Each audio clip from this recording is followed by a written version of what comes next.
Hey everyone, welcome back. This is Lucid. We are popping back into our game with LA-Ulm. It is our fourth episode and our fifth turn, if I believe, or fourth turn. And late summer, and we left off with a battle. This is my villains going to suicide, so I expect they will be successful. There's like a 5% chance they could win this if they get lucky and rout these squads. Nope. Suicide successful. And then this is our expansion.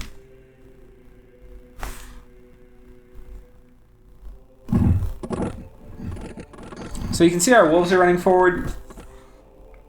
Probably should have put them behind my dudes and put my crossbows farther forward. But they are going to do a good job of holding these guys right here while my crossbow fire lands in. And you can see just the damage we did. We just routed... these militia will rout the heavy infantry in the next volley. Our wolves take a hike, but they've done their job. And that should get them to rout. Oh, come on. Nope. Okay, they rout, and we have a full retreat. So there we go. And while this wasn't super impressive, this is what allows you to expand efficiently, is knowing how much you need to take. Like if I had expanded here with that many heavy cav, this army probably definitely would have died. So it's kind of knowing what to do. So now I'm set up where I can converge everybody here. And as I said before, this province is effectively... like 5 provinces, if I can take it. It's going to give me a huge income spike. I'll be able to bid mercenaries more, put up forts soon. And I kind of want to put up a fort ASAP here. So what I've got is I've got this ranger coming in, and I've got a bunch of wolves, or however many we have. And my scripting here, I haven't played Ulm in a little bit, especially with this wolf strategy. So it's a little sloppy. I would do it better. Now that I'm 20 turns into the game, even though I've played Ulm before and won with them, but yeah, doing it again, I would put crossbowmen a little farther forward, and then I'd put my wolves behind them. I am a little worried about the longbow fire, and you kind of do want the wolves in front to eat the longbow fire, but the AI now is pretty clever. The AI doesn't seem to just target whatever you put in front, even if it's a big cluster of wolves. I probably should do skirmish formation, especially these longbowmen again, and I'm not doing that, so I'm going to take a little higher archer losses than I probably want to. But we're bringing everybody in here, and the formation is basically the same. It's spread out groups of archers with some wolves all up at the front, and then I put this guy kind of this guy in the wrong spot. Wait, which one? Oh, that's just these two dudes. I was saying, who is that up there in the middle? And these guys are going to hold an attack. Probably should have scripted him with Sermon of Courage instead of just Syllable of Death, which is Smite. But yeah, so anyway, we'll see. This expansion should be successful. And then I'm also putting 6 PD in all my provinces. For mercs, I'm not bidding any of them. I might, could have, should have. Like the archers I should bid on, or the brave men. These would all be worthy of bidding on. If for nothing else, it would probably let me take this one turn earlier. Yeah, and mercs are great for taking heavy cap provinces too, because a lot of times you're going to have high attrition, which is always a bit less painful on mercenaries. So I probably should bid these. Yeah. Not sure why I didn't. I had the money. Part of it, and I know why I didn't, because next turn I can go ahead and start fort construction here if I don't bid on the mercs. So I probably was and then took it off. Yeah, so that's that turn, and then I think we were on to turn 6. Yep, battle in Dragonport.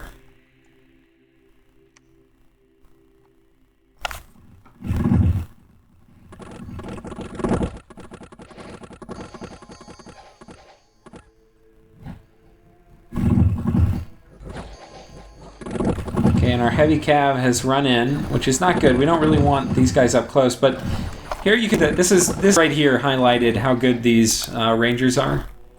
because we had basically heavy cav and militia close in melee, and we just butchered them. I mean, we really did. And now it's just us and the archers, and the archers are not going to last long. Now, generally, your crossbowmen are going to lose against longbowmen, like if it's a 1-for-1, but I have way more, so we're good.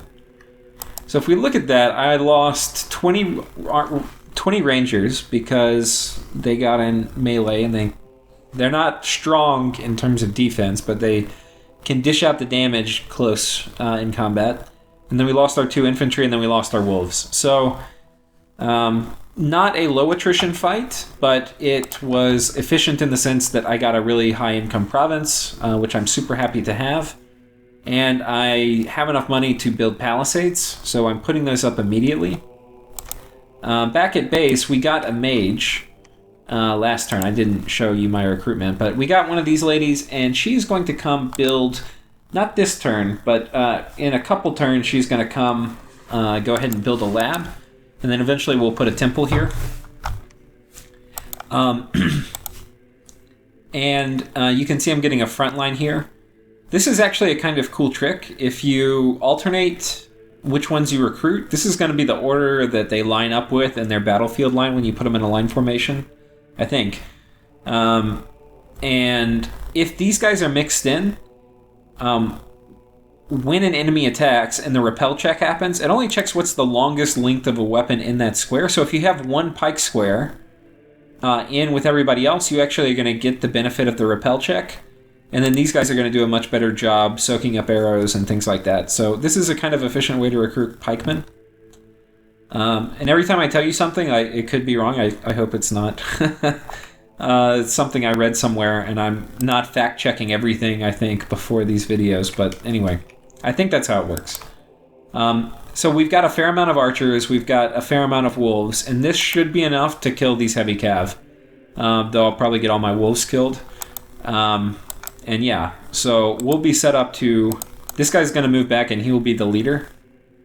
But yeah, we'll be set up to take this province next turn, and then this province we're going to take here with nothing but crossmen. And this should work.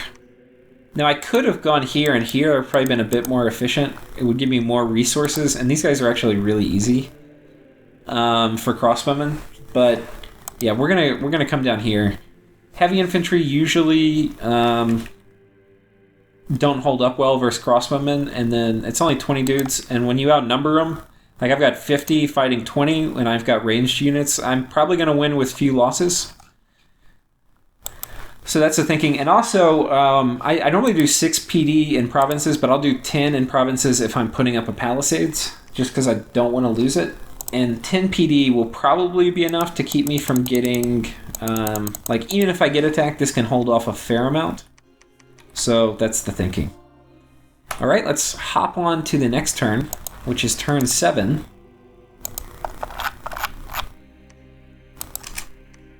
Turn 7. We have a message from Utgard. So you were one of the fortunate few not to border the now giant Lemuria, which is coming as news to me. I haven't bumped into Lemuria, so he doesn't seem like a giant. And I'll talk more about this in a second. Let's watch this battle first. So here are essentially unguarded crossbowmen. And they are targeting the heavy infantry. And the heavy infantry have shields, so they do okay against crossbowmen. So we're gonna... Okay, we've got a rout on the light ones. Okay, we've got a rout on these guys.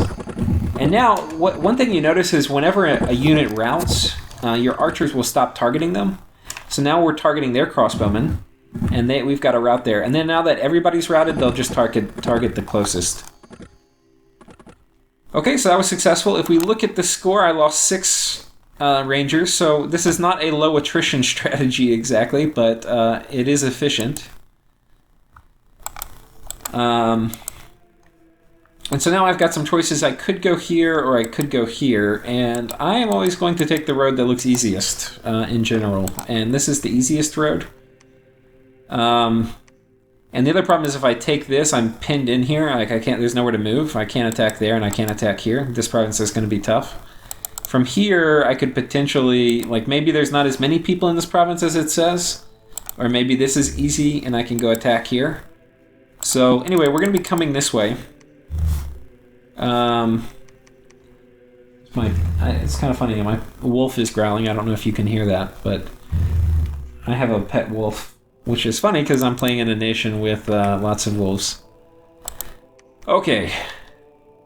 And as promised, we have set up this army to attack here, which is this province that once looked like it had a lot of heavy cav. I don't know how many are actually in here, but I'm a little concerned, so I'm going to be a little cautious. This might be a little overkill. But you can see here I'm actually improving my formation. I'm still in box, not skirmish, but I don't think there's archers here, so it actually doesn't matter. Box is actually a little better. But I've put my wolves back so that part of it's because I have a different front line, but this way hopefully there's a little less time where they're in contact and I'm shooting them with my arrows. And yeah, hopefully this will work. It's a pretty normal script. And yeah, we've got 2 expansions planned for this turn. In terms of messages, let's see what I send back. So I sent a message to Utgard. So Utgard has sent me a message saying, apparently I don't border Lemuria, which I'm like, oh really? I don't border anybody. You know, it's fall, which you would want to be bigger than this in general. This is a kind of slow expansion. But this is kind of, if you do full scales, no Awake Pretender and no Crazy Bless, this is basically what your expansion is going to look like. So this is not a bad expansion. This is a very typical scales LA-Ulm expansion. But I'm wondering, like, how does he know that I don't border Lemuria? Because I don't know where anybody is. But this is one of my friends who actually is, his kind of secret power in Dominions is having a very good scout network. So he already knows kind of where everybody is. So I sent him a message saying it could be. I'm expanding slowly, though it's hard to say. That said, Ulm is particularly well equipped to fight the undead ghosts. I already have iron darts up, just in case I bump into them. Where are they? And then I also sent a message. Also, we need to get scouts into Lemurian lands to detect his forts going up ASAP. One of the things about fighting Lemuria is a lot of people think it's a nation with ghosts and immortals. And I'll probably talk about this at much more length later, but it's really a nation of forts. And you can kill ghosts all day long, but if you can't kill the forts, you're not going to do anything. And so, like, when you fight another nation, you're trying to, like, take land, right? Because land is their source of income. And yeah, that's kind of a thing with Lemuria, but the real thing is you have to take forts. Because, like, a lot of nations, you take all their land, but you get them pinned into forts and they can't do anything. That's Lemuria's happy place, right? If they get a ton of forts up, they're super happy, right? You have to get the forts. And the forts also are what the immortal units are tied to, right? So, you know, if this is my capital and I have all my immortal units from here, they're never going to die until I get that fort. And now they're tied to other provinces aside from just your capital. So, anyway. Okay, we're going to expand here. I showed you my messages, and let's see what the mercenaries were. Yeah, so people went and got them last turn. Yeah. Who was the one that... Obscuro? Obscuro I should think about getting. Probably, actually, I should have gotten him. People are probably going to bid on him, but I'm not always great about... Yeah, I'm not always great about remembering to recruit mercenaries, so... Such is life. Let's go ahead and check out the next turn, which I believe is turn 8. Turn 8. Just some battles. Look at this. Not much going on this turn. Okay, so this is our southern expansion with just these same crossbowmen, and we've got some heavy cav. If you go with the naked crossbow expansion, they really don't like fighting heavy cav. Yeah. Hopefully we can cause a pretty quick rout, because these guys are definitely going to hurt when they get in. Okay, we did. If there were like 3 more heavy cav, that would have made me really unhappy. But that was perfect. Right, so no losses. That's kind of what you hope for. Wait, what the hell? This is... Okay, if the makers of this game are watching this, like if I have any of the devs that ever watch my game, or my YouTube, you guys have got to fix this. I don't know what causes it, the server desync where your battles aren't accurate. But okay, I lose nobody in this fight. Like, not Not one person, I don't think. And then it says I lost 9. This happens all the time, and I get it, but come on, guys. Like, this has been a bug for, like, years. And I love you guys to death, I really do. This is probably my favorite game ever, but, like, you guys need to fix it. It's hard to, like, fix your battle scripts or improve what you're doing. Like, when the battle reports are right, but the replays are wrong. So, I know it's a convenient thing to just say, oh, trust the battle report, the replay's wrong, but it's really annoying. Anyway. But, you know, I guess it does show that if you play the battle out 2 different ways, you can have dramatically different results, like 0 losses or 9. Anyway, rant complete. Here we go.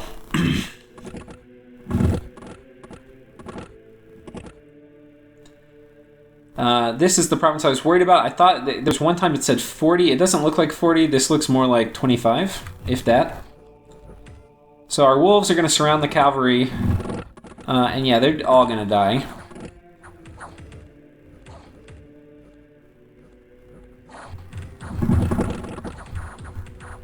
And my front line may die also. Okay, they're retreating. So I was right to be a little scared. Heavy cav are pretty nasty, as you can see. My archers are apparently very gifted. This guy's moving at like 1 mile an hour, and look at this.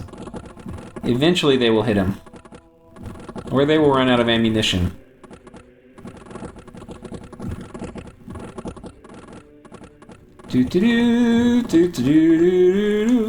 Okay.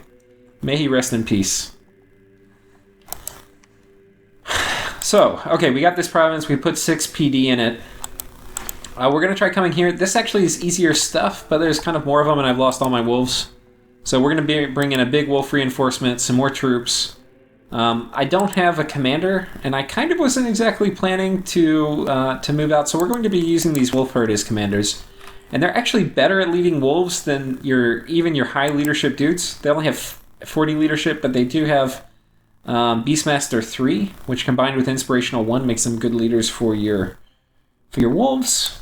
They should have 15 morale on these guys, right? But then if I were to put them on somebody else, which you can't see because I don't have anybody with them, I think they have 13, so they get 2 more morale, which is quite nice.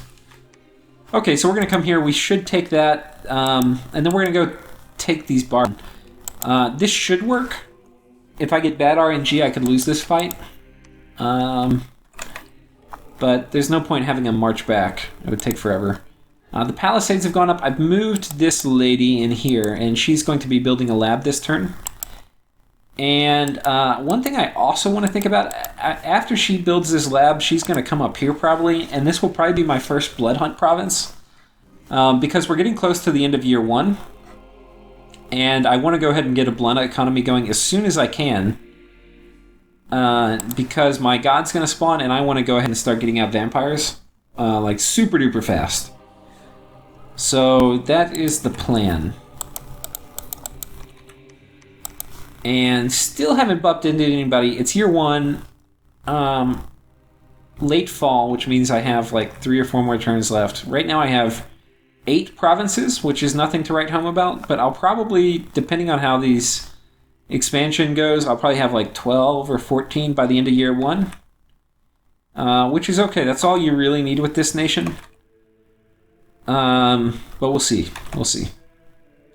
It's also, I've been doing some chat in the kind of in Steam with the guy who's Utgard, who's scouted basically the whole world, and what he's been telling me is that this is the somewhere right around here is the capital of Lemuria. I think it's here, and he's basically just grown like a cancer, and part of it is other people in the world haven't expanded very quickly, which have made a ton of space for Lemuria to grow. And then he has super fast expansion because he's using thugs, which are his consuls, in addition to all of his free spawn, which are very good against indies. So that is going to be a clear and present danger for everyone. Meanwhile, That's going to give me a lot of space to get big and nasty before people decide they want to kill me. So I'm very happy with that. Because Lemuria is definitely a much bigger threat if controlled. And if I have the opportunity, I will certainly do part in trying to control them. But it looks like I'm as far away from them as possible.